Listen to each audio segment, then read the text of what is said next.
ಆತ್ಮೀಯ H16 news ಅರ್ಥಾತ್ ಸಿದ್ದರಾಮಯ್ಯ ಸ್ವಾಗತ. ನಾನು ನಿಮ್ಮವ ಎಂ ಆಯತ ಮಲ್ಲಪ್ಪ ಜೋದವ್ರು. ಆತ್ಮೀಯರೇ, ಇದ್ಯಾಕೋ ಜನಿವಾರದ ಸ್ಟ್ರೈಕ್ ನಿಲ್ಲುವುದಿಲ್ವಾ ಹಾಗೆ ಕಂಟಿನ್ಯೂಸ್ ಉಳಿಯೋದ? ಯಾಕಂದ್ರೆ ಆಲ್ರೆಡಿ ಪರಿಹಾರವನ್ನು ಸರ್ಕಾರ ಘೋಷಣೆ ಮಾಡಿದ. ಜನಿವಾರವನ್ನು ತೆಗೆಸಿದವ್ರ ಮೇಲೆ ಕ್ರಮ ತೆಗೆದುಕೊಂಡದ. ಇಷ್ಟಾಗಿಯೂ ಯಾಕ್ರಿ ಈ ಸ್ಟ್ರೈಕು?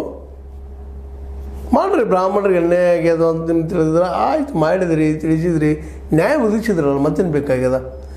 ಜೊತೆಗೆ ಬಾಲ್ಕಿಯಲ್ಲಿ ಇರುತ್ತಿರುವಂತಹ ಭೀಮಣ್ಣ ಖಂಡ್ರೆ ಅವರ ತಾಂತ್ರಿಕ ವಿದ್ಯಾಲಯದಲ್ಲೇ ಆ ವಿದ್ಯಾರ್ಥಿ ಉಚಿತ ಸೀಟ್ ಕೊಡ್ತೀನಿ ಅಂತ ಹೇಳಿದಾರಂತ. ಹಿಂಗೆ ವರದಿಗಳು ಬರ್ತಾ ಇದ್ದಾವೆ, ಸರ್ಕಾರ ಅದನ್ನು ನೋಡ್ತಾ ಇದ್ದೀನಿ ಅಂತೇಳಿ ಸ್ವತಃ ಈ Sudhakar, MC Sudhakar higher education minister ಮಾತಾಡ್ತಾ ಇದ್ದಾರೆ. ಮತ್ತೇನು ಬೇಕ್ರಿ ಈಗ? ಜೊತೆಗೆ ಸಂತೋಷ್ ಲಾಡ್ ಅವರು ಹೇಳ್ತಾ ಇದ್ದಾರೆ, ಮುಖ್ಯಮಂತ್ರಿ ಹೇಳಿಕೆ ಅದ. ಈಗ ನಾವು ಹೇಳಿದ್ದೀವಿ ತಾಳಿ ಓಲೆ ಜನಿವಾರ ಮುಟ್ಟಬಾರದು ಅಂತೇಳಿ. ಅದೇನು ನಡೆದದಪ್ಪ, ಅದು ನಾವು ಮಾಡಿದ್ದಲ್ರಿ ಅಂತೇಳಿ ಸ್ವತಃ ಇವತ್ತು ಮುಖ್ಯಮಂತ್ರಿ ಆದಿಯಾಗಿ ಇಟ್ಕೊಂಡು ಎಲ್ಲ ಮಿನಿಸ್ಟರ್ಸ್ ಮಾತಾಡ್ತಾ ಇದ್ದಾರೆ. ನಮ್ಮ ರಾಮಲಿಂಗಾರೆಡ್ಡಿ ಅವರು ಸ್ಪಷ್ಟವಾಗಿ ಹೇಳ್ತಾ ಇದ್ದಾರೆ, ಇದು ರಾಷ್ಟ್ರೀಯ ಪರೀಕ್ಷಾ ಸಂಸ್ಥೆ ನಿಯಮಗಳು.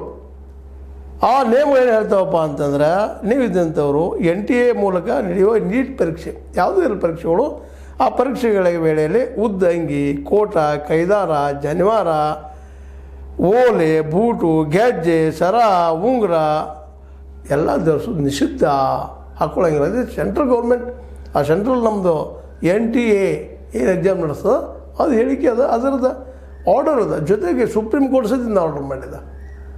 ಅಂದಾಗ ಪಾಪ ಅವರು ಆ ಜನಿವಾರ ಇಟ್ಕೋಬೇಕು, ಒದಗಿಸ್ಬೇಕು. ಅಲ್ಲಿದ್ದಂಥ ಪರೀಕ್ಷಕರು ಅವ್ರು ನಮ್ಮ ಕೆಲಸ ಮಾಡಿದ್ದಾರೆ ರೀ, ಇದನ್ನು ಯಾಕೆ ಅರ್ಥ ಮಾಡ್ಕೊಳ್ತಾ ಇಲ್ಲ? ಅದನ್ನು ನಮ್ಮ KN ರಾಜನ್ ಅವ್ರು ಕೇಳ್ತಾ ಇದ್ದಾರೆ ರೀ.